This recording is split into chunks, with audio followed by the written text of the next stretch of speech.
Hi friends, ഞാനിപ്പോൾ കഴിക്കുന്ന ഈ ഒരു സാധനം കേട്ടോ, ഇതൊരു മാങ്ങയുടെ ഒരു സ്പെഷ്യൽ ഐറ്റാണ്.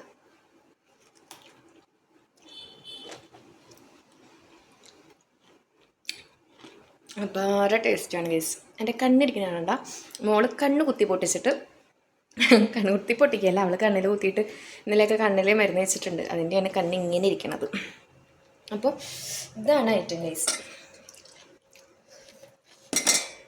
നമ്മുടെ കുന്നോളം ഭാഗത്ത് പള്ളിയിൽ നിന്ന് കിട്ടുന്ന കടുമാങ്ങയാണ് ഇത്. പള്ളി കഴിഞ്ഞിട്ട് കഞ്ഞിയും കടുമാങ്ങ കൂടി കഴിക്കാൻ നല്ല ടേസ്റ്റാണ്.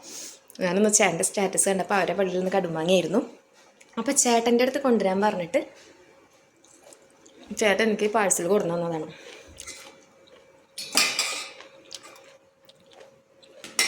കുറച്ചേ ഉള്ളൂ. കണ്ട ഈ ഒരു മസാല അടിപൊളി ടേസ്റ്റാണ്. ഇതിങ്ങനെ എല്ലായിടത്തും ഒന്നും ഇല്ലയെന്ന് തോന്നുന്നുണ്ട്. ഞങ്ങൾ ഈ പഴഞ്ഞി കുന്നംകുളം ഭാഗത്തുള്ള ഒരു സ്പെഷ്യലാണെന്നാണ് എൻ്റെ ഒരു അറിവ്. പിന്നെ ഞാനിപ്പോൾ കല്യാണം കഴിഞ്ഞിരിക്കുന്ന ആർസിക്കാണ്. അവിടെ കഞ്ഞിയും പയറൊന്നുമില്ല, അതുകൊണ്ട് ഇതൊന്നും അവിടെ കിട്ടില്ല.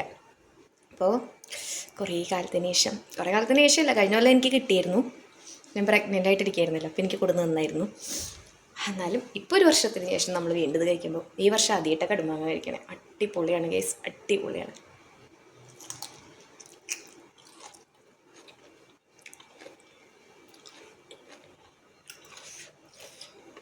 അപ്പോൾ ഈ കടുമാങ്ങ നമുക്ക് നല്ല ചൂട് കഞ്ഞി, തേങ്ങയൊക്കെ ഇട്ട് കഞ്ഞിയും കൂട്ടി കഴിക്കാം. അതാണ് അതിൻ്റെ ഒരു കോമ്പിനേഷൻ. അപ്പോൾ അതാ ഇന്ന് വീട്ടിൽ ചോറ് തിളപ്പിച്ചിട്ട് കാരണം കഞ്ഞിവെള്ളം ഉണ്ടായിരുന്നില്ല. അപ്പോൾ ഞാൻ തൊട്ട് മേമയുടെ വീട്ടിൽ പോയി നല്ല ചൂട് കഞ്ഞിയൊക്കെ മേടിച്ചു കൊടുന്ന് ഇതാ കടുമാങ്ങ അതിലിട്ടിട്ട് കഞ്ഞിയുടെ പാടയാണ് ഗൈസ്, അതെനിക്കിഷ്ടമല്ല. ഇതാ കഞ്ഞി അങ്ങോട്ട് പെടയ്ക്കുകയാണ്. ഈ ഒരു രുചി ഉണ്ടല്ലോ.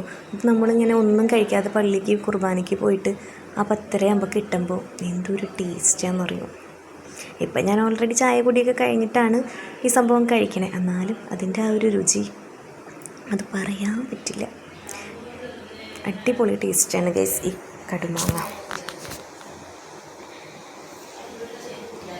നിങ്ങളുടെ പള്ളിയിലൊക്കെ ഈ കടുമാങ്ങയും കഞ്ഞി ഉണ്ടോ എന്ന് പറയും. ഇതിപ്പോൾ ഈ നോമ്പ് കാലത്താണ് കേട്ടോ ഈ കടുമാങ്ങയും കഞ്ഞി കിട്ടുക. ദുഃഖ വെള്ളിയാഴ്ചയുടെ അന്ന് ഒരുവിധം ഈ ഭാഗത്തുള്ള പള്ളിയിലൊക്കെ കടുമാങ്ങയും കഞ്ഞിയായിരിക്കും. നിങ്ങൾക്ക് ഇത് ഇഷ്ടമാണോ എന്ന് കമൻറ്റ് ചെയ്യൂ കേട്ടോ ഫ്രണ്ട്സ്.